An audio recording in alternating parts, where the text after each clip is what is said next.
दर्शकों नमस्कार। आधुनिक चिकित्सा विज्ञान के अनुसार आज दिन तक 10,000 प्रकार के रोगों का पता लगा दिया है और इसको जानने के लिए रोग कौन सा रोग किस प्रकार का है और इसके लिए भी आधुनिक चिकित्सा विज्ञान में 3500 प्रकार के अर्थात 3,500 प्रकार के जांच प्रक्रियाएं की जाती हैं। और इतनी बड़ी प्रक्रियाओं के बावजूद भी हम रोगों का शिकार हो जाते हैं जो रोग हमारे नियंत्रण में नहीं आते हैं। इसका क्या कारण है? अगर देखा जाए तो जो भारतीय चिकित्सा पद्धति है आयुर्वेद, उसमें भी हजारों रोगों का पता लगा लिया था पहले और उसका सटीक इलाज उपचार किया जाता था। लेकिन आज भी हमारी सरकार जो है उसको और श्रेय देने के लिए, उसका और महत्व बढ़ाने के लिए, उस विधा को और आगे लाने के लिए प्रयासरत है। आइए हम जाने कि ये किस प्रकार हम रोगों को जान सकते हैं इन दोनों विधाओं से, जो आधुनिक चिकित्सा विज्ञान की पद्धति है और हमारी भारत की उपजी प्राचीन जो आयुर्वेद चिकित्सा पद्धति है। आइए इनके बारे में जानते हैं कि रोग किस प्रकार हम उनको पकड़ में लाते हैं। तो इस पर बातचीत करने के लिए आज हमारे स्टूडियो में उपस्थित हुई हैं डॉक्टर मीनाक्षी सूरी जी, जो पैथोलॉजिस्ट जैसे रोग विज्ञानी कहा जाता है आप हैं, और आप डॉक्टर सुभाष शर्मा जी आयुर्वेदाचार्य हैं। डॉक्टर साहब आप दोनों का बहुत बहुत स्वागत है हमारे स्टूडियो में। डॉक्टर साहब, जैसे देखा जाए कि रोगों का निदान करने के लिए, उनको जानने के लिए हम उनके अनेक प्रकार के जांच प्रक्रियाएं जो हैं हमने आविष्कार कर ली हैं। लेकिन इससे पहले एनाटॉमी और फिजियोलॉजी, शरीर की ढांचे की जो संरचना हुई है फॉर्मेशन, और इसके जो क्रिया संचालन की प्रक्रिया है, और उसके बाद इसमें जो रोग लगते हैं उनको कैसे उपचार किए जाए जिसे पैथोलॉजी कहा जाता है, इन तीनों के बारे में हमें समझाइए आपस में क्या संबंध है। देखिए, हमारी जो बॉडी है वो बनी ही इन चीज़ों से है।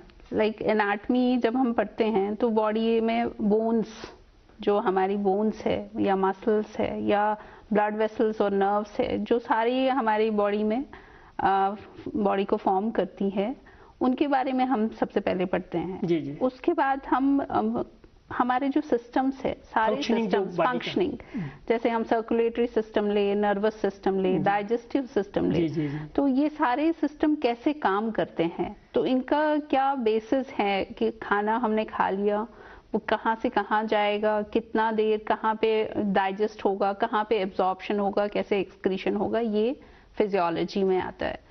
उसके बाद जब हम डिजीज़ की बात करते हैं तो डिजीज़ किसी भी ऑर्गन को, किसी भी टिश्यू से, बिल्कुल सेल से लेके किसी भी मेजर ऑर्गन को इन्वॉल्व कर सकती है। तो उस पैथोलॉजी में हम बेसिस ऑफ डिजीज़ कि किसी भी समझ लीजिए हमारे बॉडी के अंदर कोई बैक्टीरिया चला गया जो डिजीज़ फॉर्म कर रहा है, तो वो डिजीज़ उसने कहाँ किस पॉइंट पे शुरू किया, किस टिश्यू को इन्वॉल्व किया और कैसे वो प्रोग्रेस करके फिर बॉडी में अपने सिम्टम्स प्रेजेंट कर रहा है, उस बेसिक लेवल पे वो क्या चेंजेस कर रहा है हमारी बॉडी के टिश्यूज़ में, उसको पढ़ने के लिए हम पैथोलॉजी में उसको पैथोजेनेसिस के नाम से जानते हैं कि कोई भी फॉरेन ऑर्गेनिज्म या कोई भी एक्सटर्नल इन्फ्लुएंस जिसकी वजह से कोई डिजीज़ प्रोड्यूस होती है, तो उसकी बॉडी में क्या प्रोग्रेस कैसे स्प्रेड होती है, वो स्टार्टिंग फ्रॉम सिंगल स्टिमुलस, जैसे फर्स्ट टाइम किसी ने कोविड जैसे हुआ, या इवन टीबी का बैक्टीरिया जैसे वो गया, फ्रॉम डे वन वो टीबी के रूप में नहीं आता है, it starts with mild infection. तो जैसे वो मल्टीप्लाई करता है हमारी बॉडी में, ग्रो करता है, उसके बाद एक थ्रेशोल्ड के बाद वो प्रेजेंट करता है एज सिम्टम्स, चाहे तो फीवर, कफ या रेस्पिरेटरी सांस की प्रॉब्लम, और किसी भी ऑर्गन में हो सकता है। तो वो हम पैथोजेनेसिस कि टीबी का बैक्टीरिया हमारे शरीर में कैसे स्प्रेड होता है, कैसे डिजीज़ प्रोड्यूस करता है, वो हम पैथोलॉजी में पढ़ते हैं। डॉक्टर साहब, ये आधुनिक चिकित्सा विज्ञान की जो तीनों शाखाएं आपने बताई, इनका आपस में बहुत घनिष्ठ संबंध है। कुछ जो हमारे फंक्शनिंग ऑर्गन हैं या जो भी प्रक्रिया है, सिस्टम है, जब उनमें डिसऑर्डर आ जाता है, जब कोई विकार आ जाता है, दोष आ जाता है, तो उससे भी डिजीज लग सकती है। हाँ जरूर, सिर्फ बैक्टीरिया फॉरेन बॉडी से हाँ, जरूरी नहीं है। अगर आपके फंक्शंस, कोई भी ऑर्गन ठीक से काम नहीं कर रहा अपना, जैसे हमारा स्टमक ले लीजिए, उसमें नॉर्मल डाइजेशन के लिए एसिड प्रोड्यूस होता है, बट अगर वही एसिड एक्सेस अमाउंट में प्रोड्यूस होता है तो आप एसिडिटी की शिकायत करते हैं, जो जनरल पब्लिक हमारा बोलती है कि एसिडिटी हो रही है, that is excess production of acid जो नॉर्मली हमें होती है। हमारे दर्शकों को इसके बारे में जरूर जागरूक कर दीजिए कि जो एसिडिटी से कई प्रकार की बीमारियां भी लग सकती हैं अगर इसका सही इलाज नहीं किया जाए। हाँ, अगर एसिडिटी को आप टाइमली ट्रीट ना करें, it can result in gastritis, gastric ulcer हो सकते हैं, और अगर लॉन्ग टर्म रहता है तो इससे कैंसर होने का भी खतरा होता है। तो इसलिए हमें डिजीज को इनिशियल स्टेज में ही, जैसे ही आपको लगे, आप हमारी जो बॉडी है, जो भगवान ने हमारी सिस्टम बनाया है, तो बॉडी अपने आप एक इंडिकेशन देती है ह्यूमन बीइंग को कि यहाँ पे कुछ सिस्टम में प्रॉब्लम आ रही है, बट हम लोगों की टेंडेंसी होती है इग्नोर करते हैं कि हाँ, मुझे कुछ नहीं होगा, ऐसे वाला तो उसको हम ऐसे ही हम लोग, हमें कुछ नहीं होगा, या फिर बहुत ज्यादा बिजी हैं तो हम लोग खुद पे ध्यान नहीं दे पाते हैं, बट बॉडी आपको कोई ना कोई सिम्टम, कोई ना कोई साइन जरूर प्रोड्यूस करती है कि आप इस पे ध्यान दीजिए। डॉक्टर साहब, इसके लिए आयुर्वेदा जो हमारी चिकित्सा पद्धति है वो बहुत ध्यान और गंभीरता से लेती है। आइए डॉक्टर साहब से जानते हैं। डॉक्टर साहब, जैसे आधुनिक चिकित्सा विज्ञान में 3 शाखाओं का आपस में घनिष्ठ संबंध है, शरीर संरचना, शरीर क्रिया विज्ञान और रोग निदान।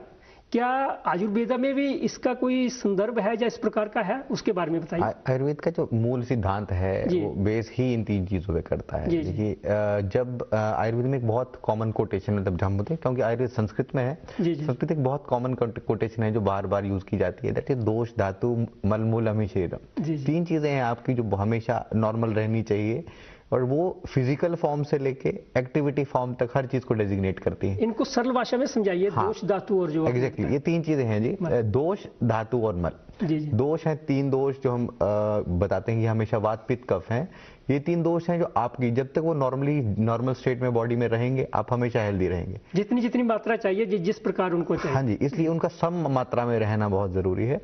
जब भी कोई भी, चाहे हमारे खाने की वजह से, हमारे विहार की वजह से, या किसी अन्य कारण, मानसिक कारणों की वजह से, इनमें किसी में भी डिसरप्शन होगी या कोई भी दोष बढ़ेगा या कम होगा, वो आपकी बॉडी में किसी ना किसी रूप में मैनिफेस्ट होगा, हमेशा दिखेगा। ठीक है, पर प्रकृति को मेंटेन करना समअवस्था का काम है।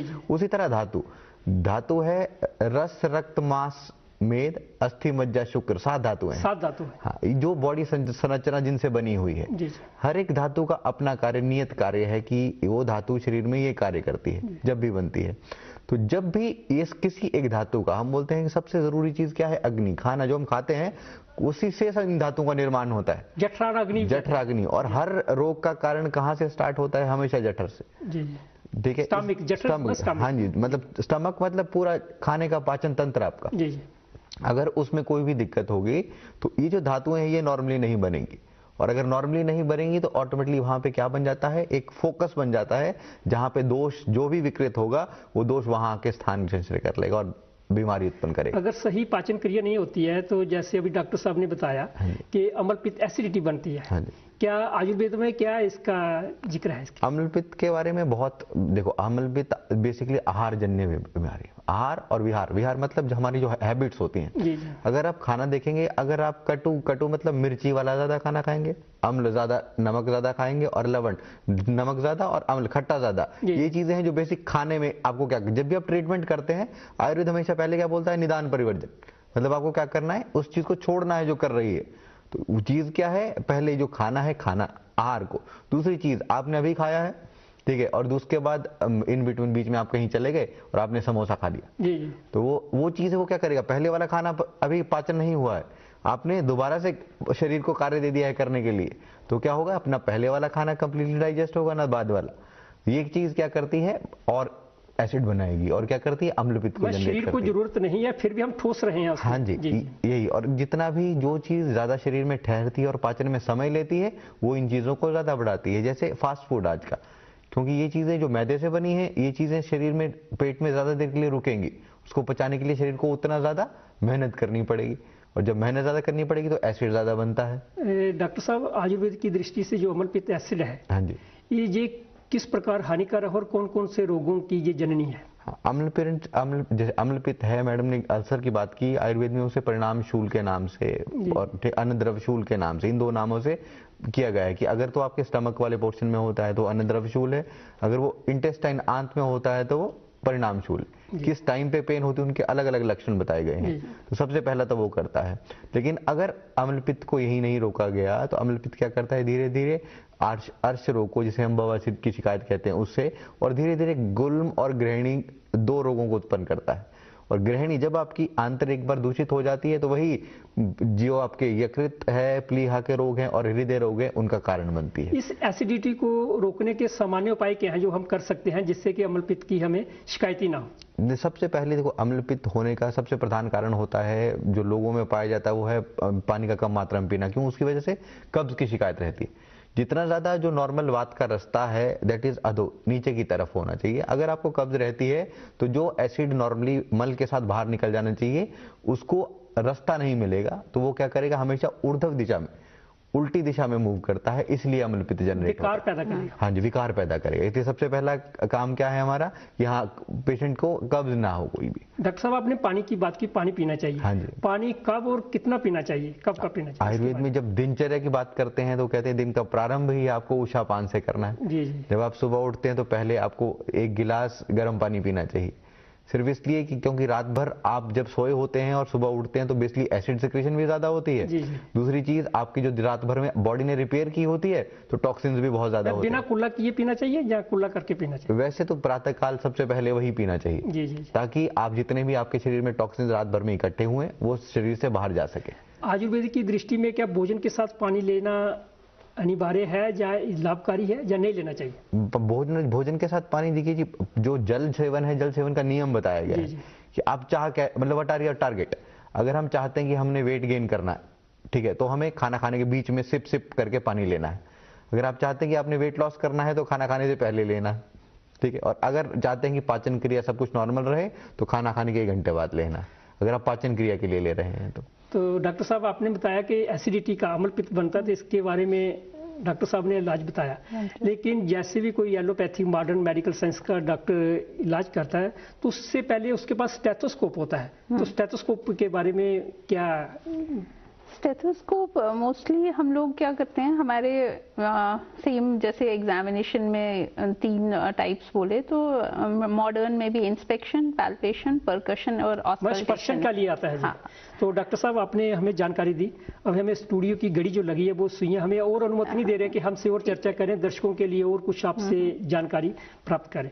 आप हमारे स्टूडियो में आए, बहुत अच्छी जानकारी दर्शकों को उपलब्ध कराई, इसके लिए दूरदर्शन परिवार की ओर से आपका बहुत बहुत धन्यवाद। आपका भी डॉक्टर साहब धन्यवाद। तो दर्शकों, आपने देख लिया कि दोनों प्रकार से हम ये पद्धतियों से अपना डायग्नोज रोग निदान कर सकते हैं और इसको जरूर अपनाएं और जरूर करें और लाभ लें जीवन में। बस आज इतना ही। आपका बहुत बहुत धन्यवाद।